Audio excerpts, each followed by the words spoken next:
Hello, dear students. My name is Mary Sandra. I will be handling English. Today, I am going to take up a lesson number 1 titled A Tiger in the House.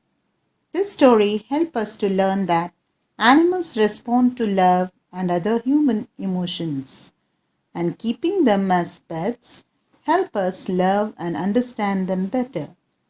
The story, A Tiger in the House, is written by a renowned Indian author Ruskin Bond of British descent. He was born on 19th May in the year 1934. He was awarded the Sahitya Academy Award in 1992, Padma Shri Award in 1999, and even Padma Bhushan in 2014. The Indian Council has recognized his role in the growth of children's literature in India. He now lives with his adopted family in Landore near Mussoorie. Dear students, I want you all to listen carefully during the explanation. This story is picturized on author's grandfather who was lover of animals. Let us begin with the paragraph 1. Timothy, the tiger cub, was discovered by grandfather on a hunting expedition in the Terai jungle near Dehra. At first, the tiger cub, who was named Timothy by grandmother, was brought up entirely on milk given to him in a feeding bottle by our cook Mahmoud.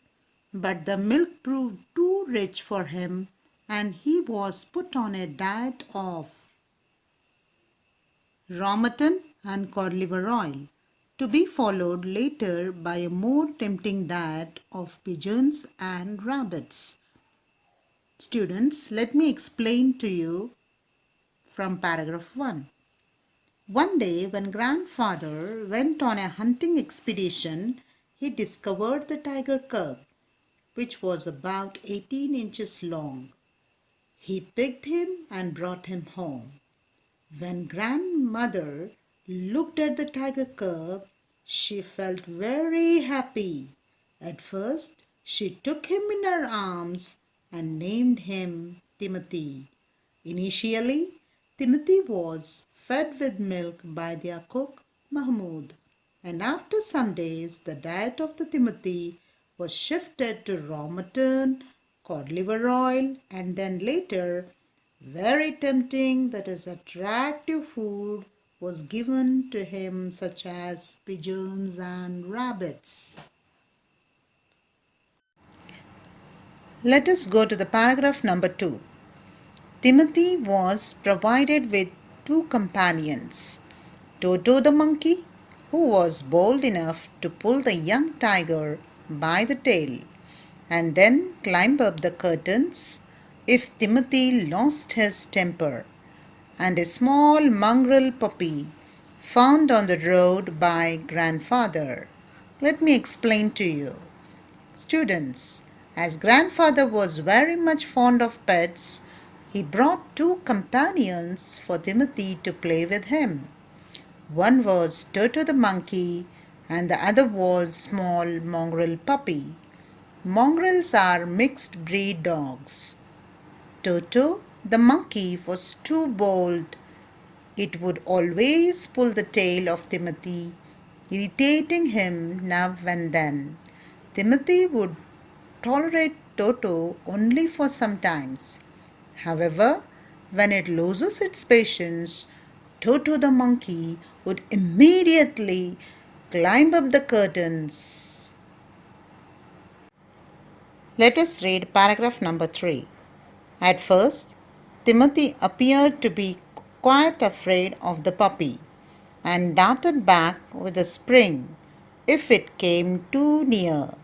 He would make absurd dashes at it with his large forepaws and then retreat to a ridiculously safe distance.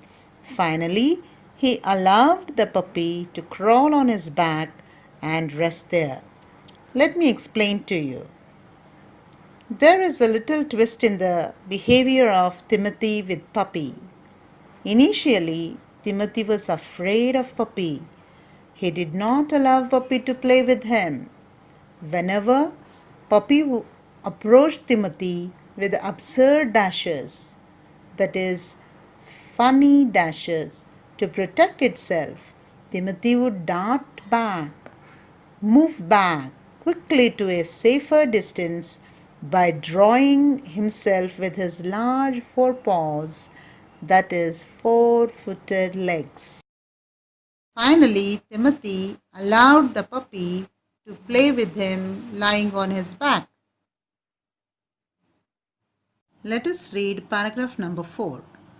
One of Timothy's favorite amusements was to stalk anyone who would play with him. And so, when I came to live with grandfather, I became one of the tiger's favorites. With the crafty look in his glittering eyes and his body crouching, he would creep closer and closer to me, suddenly making a dash for my feet, rolling over on his back and kicking with delight and pretending to bite my ankles. Let me explain to you, students.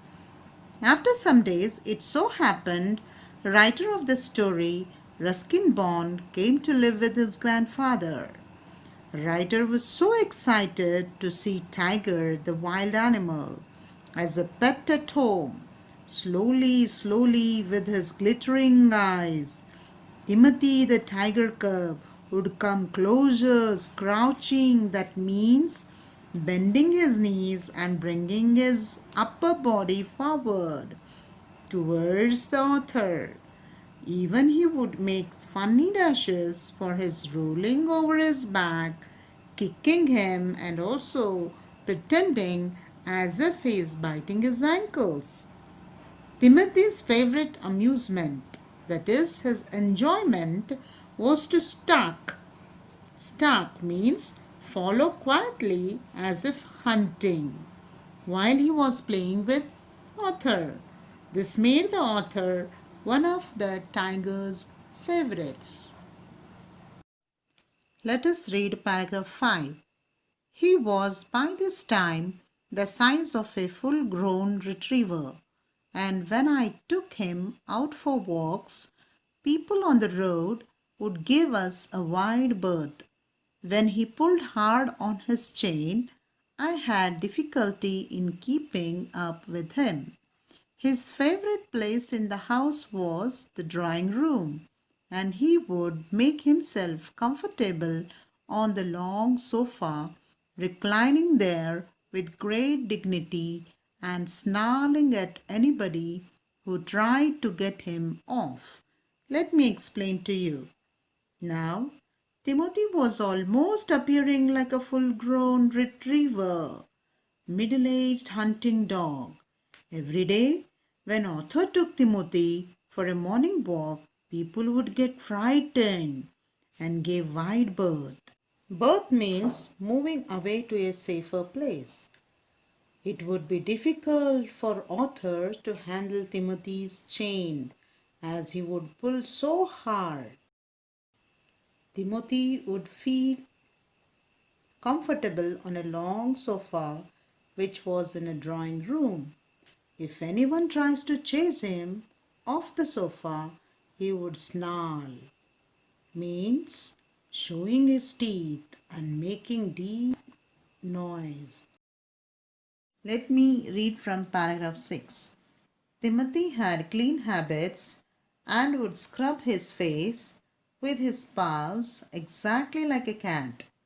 He slept at night in the cook's quarters and was always delighted at being let out by him in the morning. Let me explain to you. Grandfather trained Timothy the tiger in such a way that he had very clean habits like every other pet. He would scrub his face with paws as cats scrubs their face. During night, Timothy was made to sleep with Mahmoud in his quarters, but every morning he would feel excited to go out on a morning walk with the author. Let me read paragraph 7. One of these days, declared grandmother, in her prophetic manner, we are going to find Timothy sitting on Mahmud's bed and no sign of the cook except his clothes and shoes. Let me explain to you. After noticing the wild behavior of Timothy, grandmother warned everyone of future danger. She said, a day may come when Timothy may kill Mahmud and eat up, and then we may only see his clothes lying on a bed. Let me read from paragraph 8. Of course, it never came to that. But when Timothy was about 6 months old, a change came over him. He grew steadily less friendly. When out for a walk with me, he would try to steal away to stalk a cat or someone's pet Pekingese.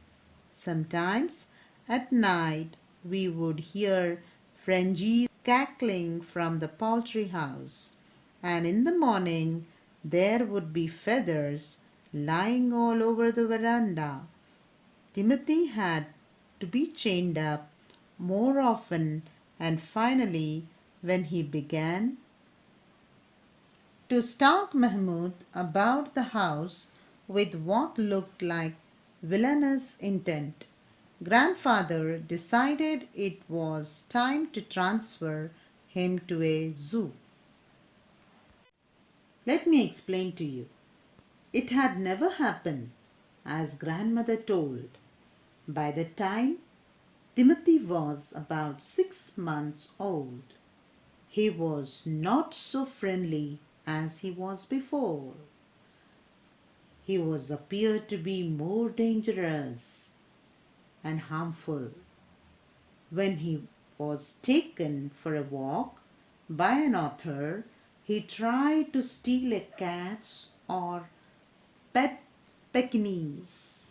Even during nights, Frenzied cackling means extremely disturbing sounds would be heard from the poultry house where hens are kept. There would be many feathers lying all over the veranda because Timothy would break up his chains and hunt the hens and eat them up. Observing this behavior of Timothy, they chained him all the time. Finally, when Timothy began to stalk, means follow, Mahmud with evil intentions, grandfather decided to shift Timothy to a zoo.